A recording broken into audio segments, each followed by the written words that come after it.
Fala pessoal, tudo bem com vocês? Professor Lamarck aqui na área de novo. Galera, vamos lá hoje para nossa aulinha de Revolução de 30 e Era Vargas. Galera, isso aqui é um tema extremamente importante para nosso vestibular, para o nosso Enem. Então, gente, ó, muita atenção na aula de hoje, porque galera, isso aqui é sensacional, tá bom? Aqui a gente vai ter muitas coisas importantes aqui, muitas informações relevantes. Então vai ser uma aula um pouco longa, mas uma aula extremamente necessária, porque isso não cai no Enem, isso aqui chove no Enem. Todo ano vai cair uma ou duas questões sobre o tema, ok? Vamos lá. Primeira coisa que a gente vai ter que analisar, gente, é em relação à Revolução de 30, né? Revolução. Por que a gente vai entender isso aqui como uma revolução? Vamos entender a configuração do Brasil nos anos 20. Nós tínhamos lá uma eleição que foi estabelecida, né? Que já estava consolidada, que estava sob o controle e a posse do então presidente Washington Luiz. O Washington Luiz, ele representava o estado de São Paulo, né? Também conhecido como o Paulista de Macaé, porque ele vem do Rio de Janeiro, mas fez carreira política no estado de São Paulo. O Washington Luiz ele governa o Brasil atendendo lá os interesses das oligarquias de São Paulo. Só que a gente tem que sempre que entender contextos históricos. Veja só, 1930, certo? Um ano importante. Só que lá em 1929, nós tivemos o que, pessoal? A crise da Bolsa de Valores de Nova York. E isso, gente, vai bater feio no Brasil, porque o Brasil é um país que dependia o quê? Da exportação de café, beleza? Então a exportação brasileira era pautada na exportação de gêneros agrícolas, principalmente o café. Veio as eleições de 1930 e nessas eleições já tínhamos um candidato de Minas Gerais que ali já estava correndo por trás, porque seria ali o possível sucessor do então presidente Washington Luiz. Esse cara era o Antônio Carlos, mineiro, por isso, né, a gente tem em Belo Horizonte a Avenida Antônio Carlos. Então o Antônio Carlos, ele era em tese o sucessor. Porém, o Washington Luiz, ele não indica Antônio Carlos. Quem que o Washington Luiz indica? Júlio Prestes, um outro paulista. Por que ele fez isso? Para tentar manter os paulistas no poder e manter as políticas de valorização do café. Porque nós temos a crise de 29, a crise vai bater na exportação de café e era óbvio, era necessário que os cafeicultores paulistas mantivessem um paulista no poder para manter os seus interesses econômicos. Minas Gerais pistolou com isso, né, com essa situação. Minas então vai criar uma chapa para concorrer com o senhor Júlio Prestes. Essa chapa é chamada de Aliança Liberal. Galera, muita atenção aqui, tá? Era a Aliança Liberal, que representava o que a gente vai chamar aqui de oligarquias dissidentes. Então estava na Aliança Liberal Minas Gerais, Paraíba e Rio Grande do Sul. Quem que eles vão lançar como presidente para concorrer esse pleito? Getúlio Vargas. Vai pegando a visão aqui, ó. Getúlio Vargas foi lançado a candidato com o apoio de Minas e São Paulo. Olha que interessante. O Antônio Carlos ele preferiu ficar aqui na retaguarda, né, nos bastidores, e colocou como vice um representante da Paraíba, que foi o João Pessoa. Ok? Só que as eleições aconteceram e acabou sendo derrotado o candidato Getúlio Vargas. Isso mesmo, Getúlio Vargas foi derrotado nas eleições. Imediatamente, Getúlio Vargas, juntamente com sua chapa, ele vai falar o seguinte, ó, houve fraudes eleitorais. Houve fraude, né? A eleição teve corrupção, etc e tal. Mas o que a gente tem que lembrar? Que a República Velha, esse período da República Oligárquica, foi marcado por fraudes eleitorais, correto? É isso. Porém, gente, o que a gente vai ter que fazer um esforço aqui? Lá nos anos 20, nós falamos de dois movimentos nas aulas passadas, muito importantes, o movimento do tenentismo e o movimento lá da Coluna Prestes. Os tenentes, eles queriam a modernização do Brasil, né? Queria o Brasil um país industrial, queria o fim das fraudes, aquela coisa toda, queria um país literalmente colocado nos eixos. E essa fala dos tenentes ia muito em cima daquilo que o Getúlio Vargas ele defendia. Getúlio, por sua vez, então, ele vai se aproximar desses tenentes e vai colocar para ele a proposta, o plano, né, de governo dele. Só que como teve a derrota nas urnas, né, e acusada de fraude, haveria ali então uma necessidade de achar um artefato, um fato para iniciar um movimento apoiado por esses caras, porque existia gente dentro do exército, né, que a gente pode falar o Góes Monteiro, o próprio Dutra, né, que eram pessoas que estavam já cansadas e insatisfeitas desse movimento, né, dessa política que só atendia aos interesses da elite cafeicultura. E o que vai acontecer? Uma questão, né, pessoal que envolveu o vice-candidato João Pessoa lá na Paraíba. O cara envolveu uma questão lá passional, né, uma coisa pessoal, e ele acabou sendo assassinado. E o assassinato do João Pessoa vai ser a gota que Getúlio, junto com outros membros, né, dos tenentes do exército, eles vão precisar para intervir, porque eles vão utilizar esse fato como um crime político. Então desencadeia um movimento capitaneado por Getúlio, membros do alto escalão do exército, os tenentes, que a gente chama esse movimento de quê? De Revolução de 1930. Uma revolução. E na verdade não passou de um golpe de Estado, né? Getúlio Vargas ele chega no poder através de um golpe de Estado. Então isso é muito importante. Então por isso ele coloca aqui, ó, com licença seu Julinho, né? Júlio Prestes, que acabou vencendo, ele não assume. E Getúlio Vargas, junto ali dos tenentes, junto ali do exército, acabou também tirando do poder o Washington Luiz. Então, eis a paz entre nós. Então, Getúlio Vargas, ele entra no poder a partir, galera, do quê? De um golpe de Estado. Inicia-se um governo que vai de 1930 até 1945. Dividimos o governo Getúlio Vargas em três momentos: o governo provisório, governo constitucional e Estado Novo. Primeiro momento, então, governo provisório. Aqui são grandes nomes que acabaram apoiando Getúlio durante esse evento, durante esse movimento, né? Essa chamada Revolução de 1930. Então Getúlio Vargas ele chega ao poder dessa forma. O que Getúlio ele vai fazer nesses primeiros momentos, galera?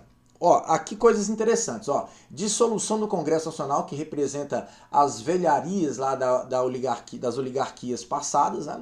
Dissolução das câmaras legislativas, estaduais, municipais.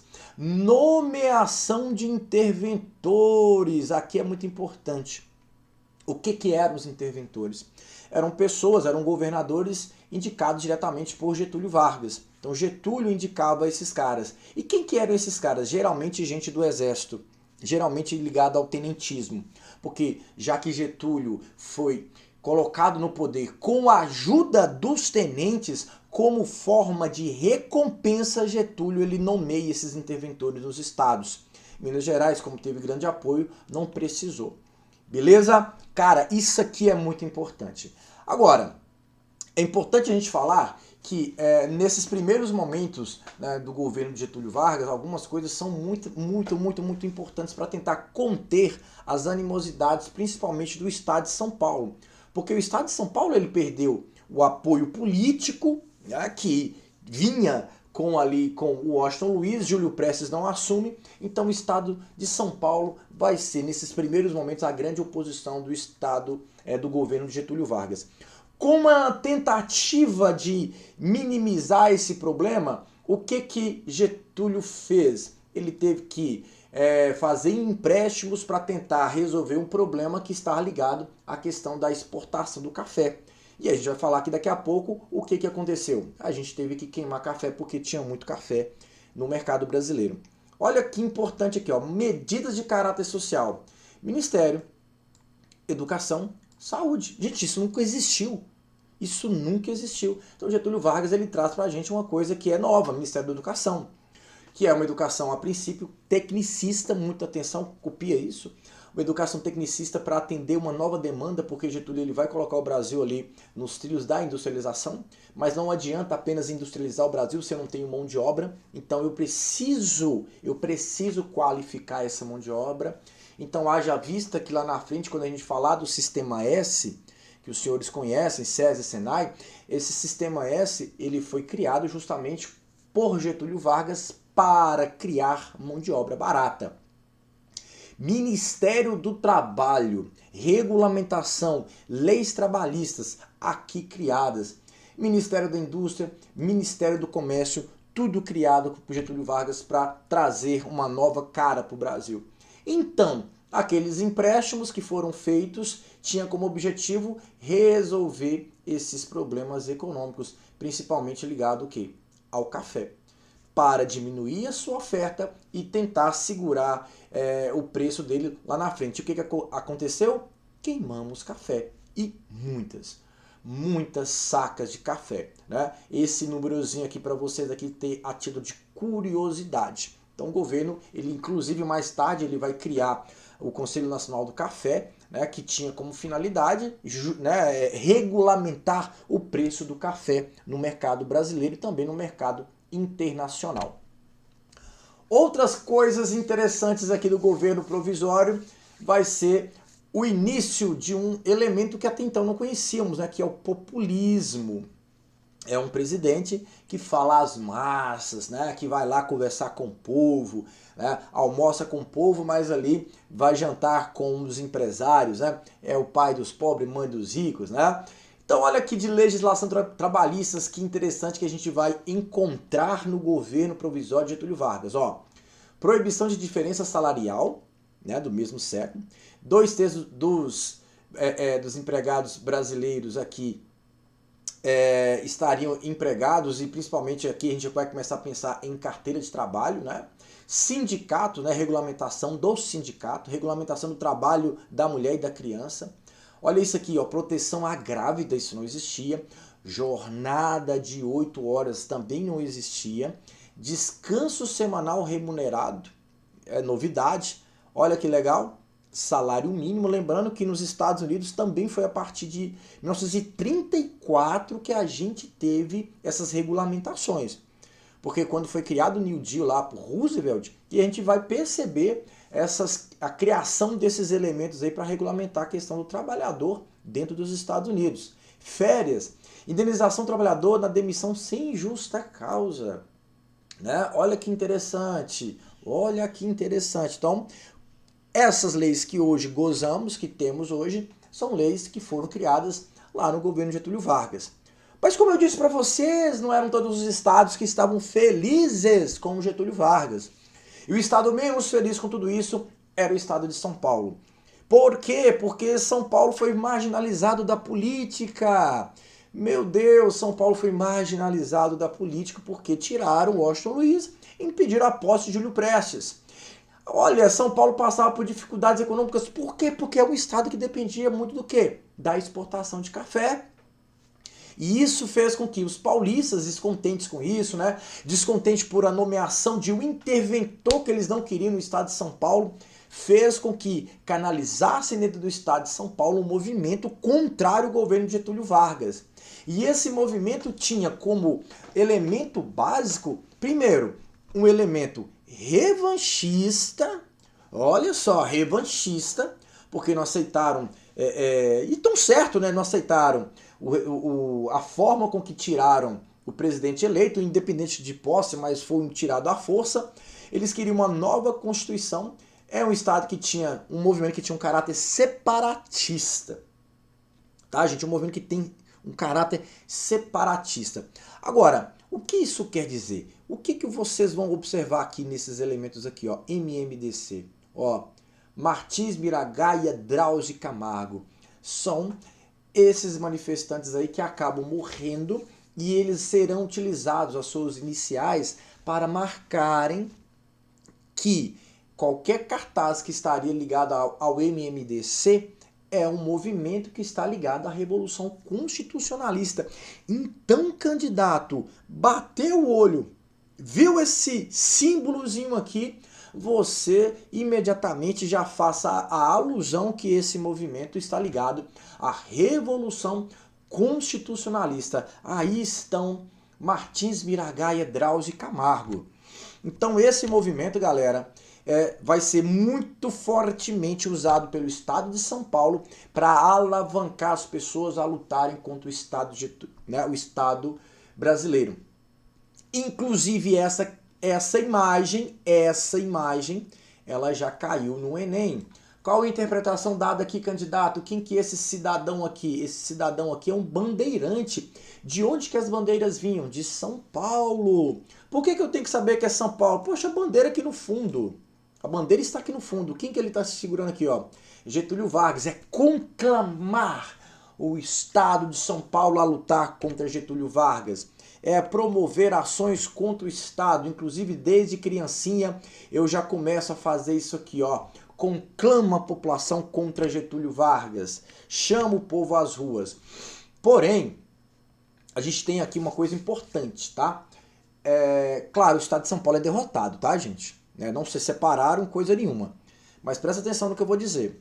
A gente tem uma vitória militar do governo Getúlio Vargas, mas uma derrota política do governo. Ou uma vitória política de São Paulo. Por que uma vitória política de São Paulo? Porque aquilo que eles exigiam, eles vão acabar, de fato, estabelecendo, como, por exemplo, o estabelecimento de uma Assembleia Constituinte para a elaboração de uma Constituição para o Brasil. E atenção, é uma Constituição que vai ser promulgada. Por que promulgada? Porque ela passou aqui por uma votação, ela passou por um processo de discussão. Então, uma Constituição outorgada é quando ela é imposta de cima para baixo. A Constituição de 1824, lá do primeiro reinado, criada lá por Dom Pedro I, era uma Constituição que outorgada, que foi imposta. Nessa Constituição de 34, o Enem adora cobrar de vocês, inspirado na Constituição de Weimar, da Alemanha, não é uma Constituição aqui, presta atenção, que tem características fascistas ainda, tá? A Alemanha, ela vivia um republicanismo nesse momento. Olha lá, ó, federalismo, beleza? Presidencialismo, liberal e centralizador, a independência dos três poderes, né? ênfase aqui, ó, no executivo, ó. Ou seja, quem que é o executivo? Getúlio Vargas, a figura do presidente. Eleições diretas e universais com voto secreto. Isso aqui é importante. Direta, universal, voto secreto para alfabetizados idade igual ou maior a 18 anos. E aqui, muita atenção, voto feminino, tá? O voto feminino foi aqui garantido justamente aqui, tá? Agora, olha aqui, não tem vice-presidência. Pô, mas aí ele, por que não tem vice-presidência? Porque nesse momento, Getúlio Vargas, ele vai ser eleito, gente, de forma indireta, tá? Ele acaba sendo eleito de forma indireta. Outras questões que foram aqui listadas pela Constituição, importante, ó. Como hoje, Câmara 4 anos, Senado 8 anos, né? Isso vai depender do número proporcional de habitantes. Justiça do Trabalho foi criado aqui, ó. Propriedade nacional do subsolo, o subsolo acaba sendo nacionalizado. Beleza? Medidas nacionalistas e estatizantes. Aqui interessante, ó. Getúlio Vargas, ele tem como essas características o nacionalismo, o nacional desenvolvimentismo. Com capital interno, com capital nacional, isso é muito importante. Ensino primário obrigatório, né? Mandato de segurança, incorporação da legislação trabalhista, e aí a Constituição acaba abarcando coisas que, de fato, não cabem a uma Constituição. Agora, ele é eleito de forma indireta, né? Concorreu aqui contra o Borges de Medeiros, e aí dá início ao que a gente chama de quê? De governo constitucional. Professor, então Getúlio não foi eleito pelo povo? Não. Nesse primeiro momento dele na história nossa política, não. Ele vai voltar lá nos anos 50, aí sim, com voto. com voto popular, mas à primeira vista eleito de forma indireta. Beleza? Bom, os efeitos da crise de 29 vão bater no Brasil, tá? Isso, o Brasil não fica inerte a isso, né? Desemprego, perda da força de salário da população, miséria, tudo isso começa a acontecer. E aí a gente tem uma coisa que é muito interessante que Getúlio vai ter que lidar nesse cenário a partir de 1934, que é a polarização que está acontecendo na Europa. Essa polarização ela acaba chegando aqui. Fascismo versus o comunismo. Tá? Então, lembra-se que tudo existe contexto. Então, o que aconteceu na Europa, sim, vai chegar aqui no Brasil. E a gente tem que entender esses grupos políticos que chegaram aqui. A Ação Integralista Brasileira, AIB, ou também só chamado de integralismo. Esses caras é um movimento de extrema direita, tá? Estado corporativo, defende o governo ditatorial. Olha o lema desses caras aqui, ó, Deus, Pátria e Família. Um nacionalismo extremamente exagerado, né? Um nacionalismo que quase gera aversão ao outro, chamadas eles de camisas verdes com a saudação de Anauê. Anauê. Essa insígnia aqui, muito para nós, representa o somatório. O Anauê é uma fala tupi, tupi-guarani, anticomunistas. Representam quem? As altas camadas sociais do Brasil, né? O alto clero, o alto escalão militar, né? Ou seja, tem mesmo algumas oligarquias que estavam descontentes com o governo de Getúlio Vargas. Resumindo, é a elite brasileira. Tá? Elite brasileira. Principal canalizador dessas ideias é esse cara aqui, ó, o Plínio Salgado, gente. Então esse cara representa o Anauê, ou melhor, representa os fascistas, representa o integralismo. Beleza? Dá print, para, copia. Esses caras aqui são muito importantes para a nossa história. Porque do outro lado a gente tem a Aliança Nacional Libertadora, ANL, que é um movimento de esquerda, que está influenciado ali pela União Soviética, que tem como principal articulador o Partido Comunista Brasileiro. Defesa da democracia, né? Um governo popular. Anti-imperialismo americano. Defende ali a nacionalização de empresas estrangeiras. Né? Quem está por detrás disso aí? Pessoas mais pobres, as classes mais baixas. São antifascistas, né? Tem ali uma adesão até ok. E quem que é o nome disso aí? Olha aqui. O Cavaleiro da Esperança, Luiz Carlos Prestes. É o mesmo lá da coluna Prestes. Então, quando ele se exila na Bolívia, mais tarde ele acaba indo para a União Soviética receber treinamento. E aí ele volta para o Brasil tentando derrubar o governo de Getúlio Vargas e implementar aqui um governo socialista. Ele vem junto com a Olga Benário. A Olga Benário, né, mais tarde vai se casar com ele, a Olga Prestes. E eles vão tentar promover um golpe de Estado. Havia, né, no mundo o temor muito grande do comunismo. Então o que vai ser feito? Vai ser colocado o Partido Comunista na ilegalidade, justamente aqui por ter ligação à ANL, né? A ANL ela vai ser fechada e tudo mais, mas isso não desarticula a intenção deles em promover um golpe de Estado. Como eles fariam isso? Bom, como no passado o Luiz Carlos Prestes foi um cara que esteve ligado aos tenentes, o tenentismo rodou o Brasil inteiro, não o tenentismo, mas o Luiz Carlos Prestes pela coluna Prestes, ele esperava ter muito apoio do exército, né, dos antigos companheiros deles de luta.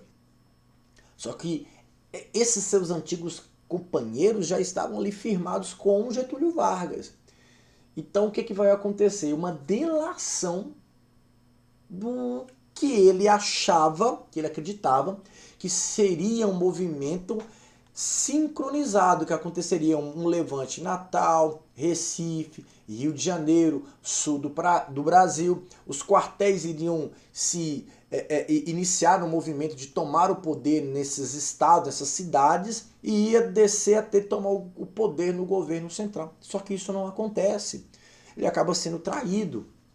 Né? E aí o governo conseguiu rapidamente ali conter esses rebeldes, prender, inclusive prende o Prestes, prende a Olga A Olga, na época, estava já casada, né, namorada com ele, grávida. Ela vai ser entregue ao governo alemão. Né? O governo brasileiro mais tarde vai ter que entrar em negociação para impedir que ela seja executada, porque ela estava com um bebê na barriga, um bebê brasileiro. Enfim, e nessa história toda, até o próprio Graciliano Ramos, né, escreveu Memórias de um Cárcere, porque estava ele envolvido nesse movimento.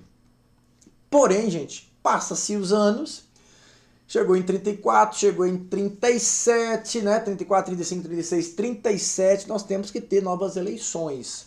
E esses são os lindos candidatos que tínhamos, né? Armando Salles, José Américo, o próprio Plínio Salgado.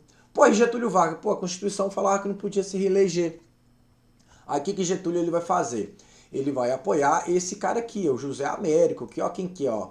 Galera do Rio Grande do Sul, alguns paulistas, governo de Minas, né? As oligarquias do Nordeste. Então, Getúlio acaba se abraçando, se apoiando nesse cara. Mas só que Getúlio queria ficar mais no poder. Né? Getúlio queria continuar ali no poder. E para ele continuar no poder, ele precisava de algum motivo para ele estar permanecendo no poder. E o motivo que ele vai encontrar vai ser forjar, no ano de 37, o famoso Plano Cohen. O que é o Plano Cohen? É um suposto plano em que os comunistas iriam tomar o poder de Getúlio Vargas. Pô, mas os caras não estavam presos? Então, jogaram a fake news no ar, meu amigo, e acabou. E aí, né, soltou uma nota lá que os comunistas, né, encontraram um plano deles, novamente tomaram o poder, e aqui foi divulgado no rádio, nos jornais, e aí a galera gerou um pânico gigantesco, minha Nossa Senhora. Aí Getúlio falou o seguinte, ó, nós temos que fechar o Congresso, nós temos que estabelecer estado de sítio para impedir que isso aconteça. Porra, aí que ele queria, o que ele queria era isso.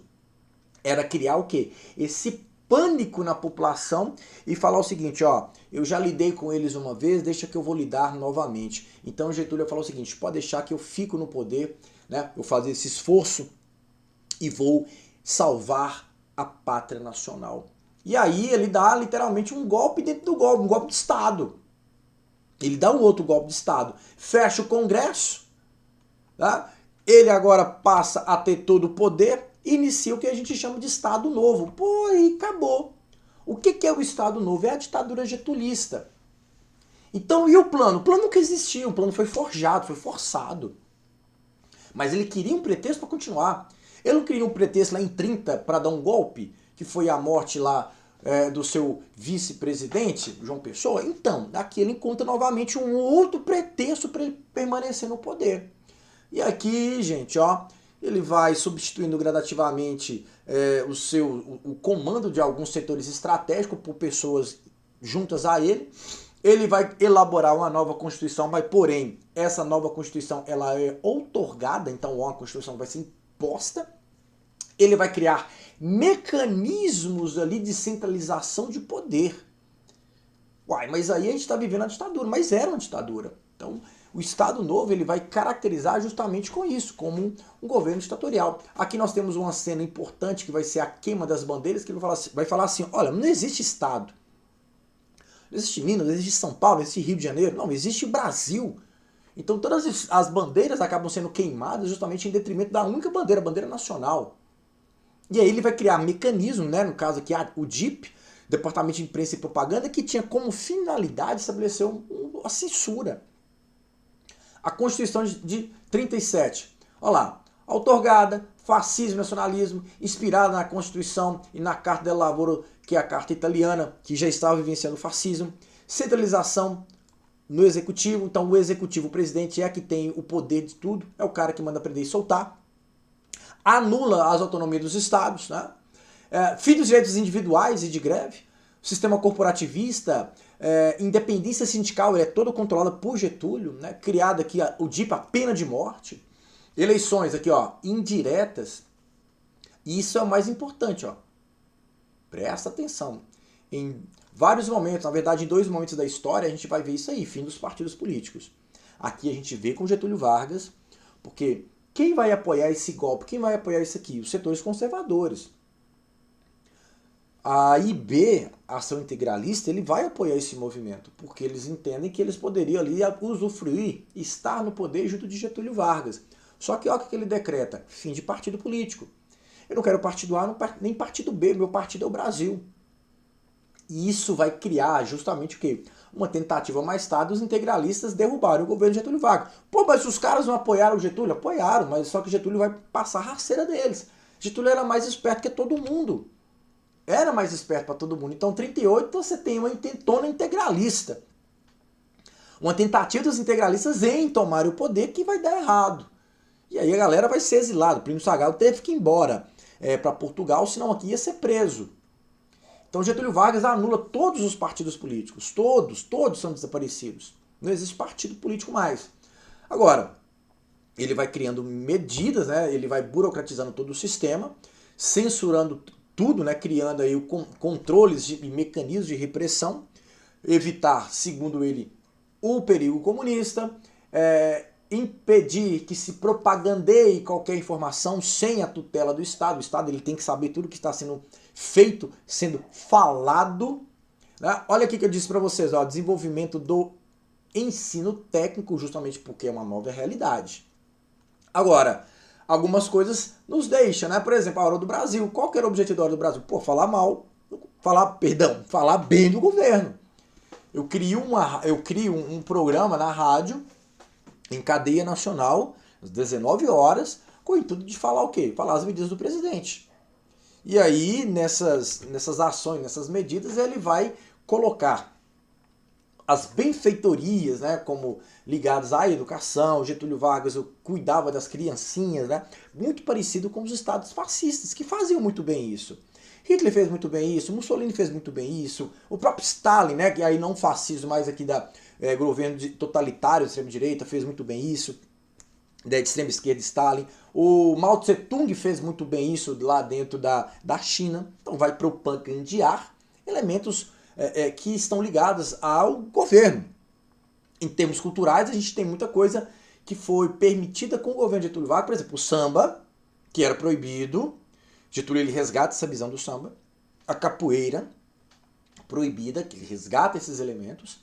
E a gente ele vai pegar elementos do samba e vai transformá-lo em músicas que vai falar bem do seu governo.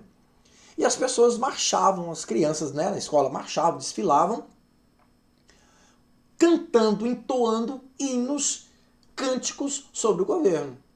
Indiretamente vai nascer o desfile carnavalesco justamente com isso aí. Olha que interessante. Polícia secreta. Né? Violência, tortura, desaparecimento. Meu Deus, tudo isso. Tudo isso aconteceu no seu governo. Agora, olha interessante aqui, ó, em termos trabalhistas. Controle dos sindicatos, porque era no sindicato os mecanismos, os meios, né, de poder se bombardear e se propagandear elementos comunistas. Criação, por exemplo, da Justiça do Trabalho, salário mínimo, né, que nós já falamos sobre isso, a Justiça do Trabalho que é importante, proibiu greve. Aqui em 43, ó, muita atenção, a CLT, a nossa CLT, foi criado aqui. Inclusive, ó, o imposto sindical, que todos que são CLT pagam, geralmente lá no início do ano. E a economia, professor? Bom, a economia ia bem, o Brasil vai bem. Né? O Brasil continuava exportando, né, seus gêneros agrícolas, mas o Brasil ele vai virar a chavinha e começa a investir pesado também no setor industrial. Qual o setor industrial? A indústria de base. Anotou? A indústria de base. A indústria de base é a indústria prioridade aqui do governo Getúlio Vargas. Ó, e com a crise de 29 e depois a Segunda Guerra Mundial, o Brasil ele começa a partir de 39, né? O Estado Novo começa a 37. A partir de 39 o Brasil ele vai ter dificuldade em importar produtos industrializados, justamente porque o mundo está em guerra. E isso foi importante porque nós desenvolvemos o setor industrial com aquilo que a gente chama de política de substituição de importação. E essa política, ela vai incentivar a criação aí justamente de quê? De pequenas indústrias em setores que Getúlio vai chamar de estratégicos. Olha que interessante, coisas também que foram criados aqui, ó. Reforma monetária, cara, ó, Cruzeiro. Foi criada uma nova moeda que é o Cruzeiro, substituindo o quê? O mil-réis, tá? Substituindo o mil-réis. E aqui algumas empresas nacionais, né, empresas estatais que foram criadas no seu governo. A CSN, tínhamos uma fábrica nacional de motores, chamada de FENEME. As pessoas mais velhas vão lembrar muito bem dos FENEME, que abriu aí grande parte desse território brasileiro. A Companhia Nacional de Alcalis, a Companhia Vale do Rio Doce, o Conselho Nacional do Petróleo, que mais tarde a gente chama de quê? De Petrobras, não foi criado no primeiro mandato, mas já se começa a pensar nela aqui. Uma reforma no ensino, a partir de 42, e a criação do Senai, em termos de educação. Chegamos ali no ano de 42. O governo brasileiro, gente, ele tinha uma aspiração, tendências, uma pequena ilusão com o fascismo. Então, o Brasil, ele sim, podemos ali falar que no governo Getúlio Vargas a gente vai perceber esse viés fascista. Porém, quando chega lá em 42, o Brasil ele recebe uma leve pressão, um leve carinho dos Estados Unidos para que ele tomasse um rumo, né, em que lado que o Brasil entraria na guerra. E principalmente porque existiam alguns financiamentos para a construção de algumas empresas brasileiras, como por exemplo a CSN, que vinha dos Estados Unidos. Os Estados Unidos falou o seguinte, olha, eu não vou emprestar dinheiro para vocês enquanto vocês tomarem uma posição em relação à guerra. Porém, o Brasil acabou tendo um navio, né, de passageiros sofrendo um ataque de submarinos alemães. Isso, né, fez com que Getúlio ele tomasse uma postura e tomasse ali um rumo. Aí o Brasil ele acaba tomando o lado dos Estados Unidos, junto da Inglaterra, junto da França, junto dos soviéticos, na luta contra Hitler, na luta contra o fascismo, contra as ditaduras que estavam lá, estavam lutando. Beleza, o Brasil vai entrar na guerra, os Estados Unidos vão utilizar o Nordeste brasileiro como ponto de estratégia, de abastecimento para o ataque no norte da África. Aí o Brasil vai entrar na guerra e vai dizer que a cobra vai fumar, né? Porque dizia que era mais fácil uma cobra fumar do que o Brasil entrar na guerra. Aí o Brasil entra na guerra, manda lá seus pracinhas, lutaram bravamente lá na região da Itália, né? 23 mil soldados foram enviados, os Smoke Snakes, como eles ficaram sendo chamados depois. E como consequência do final da Segunda Guerra, a gente também tem como consequência o fim do governo de Getúlio Vargas. Porque começa a cair numa certa contradição. Getúlio Vargas, que mantém-se uma ditadura, vamos dizer que fascista, ele vai para a Europa combater que modelo de regime? Regimes fascistas, regimes totalitários. Então, como que eu combato um regime lá fora autoritário, totalitário, sendo que internamente o meu regime, o meu governo, ele é fascista? Ora, isso gerou esse certo questionamento. Algumas entidades importantes, por exemplo, como o Manifesto dos Mineiros, alguns artistas aqui de Minas Gerais começaram a enviar cartas ao governo justamente para que tomasse uma postura, né, sobre isso, até que Getúlio ele fala que iria convocar novas eleições. E aqueles presos políticos, por exemplo, eles poderiam ser soltos. Então, soltaram muitos presos políticos, inclusive o Luiz Carlos Prestes. Formou-se a partir dali novos partidos políticos, olha lá, ó, PSD, UDN, PTB, PSD, PCB, ó, o Partido Comunista ele retorna. Nós tivemos aqui um movimento extremamente importante, né, que vai ser o movimento do queremismo, justamente porque Getúlio, como forma de mensurar o seu poder e vendo que ele está em uma iminência saída do governo, ele pede que a população saia às ruas para manifestar a seu favor. E aí sai a população com esse manifesto. Queremos Getúlio, queremos que ele continue. Então, o queremismo ele é um movimento que está relacionado, que está ligado à continuidade, à permanência de Getúlio Vargas. Então a gente vai falar o seguinte, que Getúlio ele acaba saindo, né, pelas mãos dos próprios que ajudaram a colocá-lo no poder, entendendo que essa saída, essa deposição de Getúlio, né, é extremamente interessante no seguinte aspecto, né? Getúlio ele sai, mas ele sai fortalecido na sua imagem política e pessoal. Então, da sua imagem política e pessoal, Getúlio Vargas ele acaba mais tarde voltando para o poder. E um fato importante aqui é que o Brasil ele vai ter uma mudança significativa durante esses 15 anos de Getúlio. A população urbana ela cresce em relação à agrária, o espaço industrial brasileiro ele vai ultrapassar a economia agrária, ou seja, a exportação. Você tem um novo personagem aqui que são os empresários, né? O Brasil é um país muito mais urbano, né, do que rural.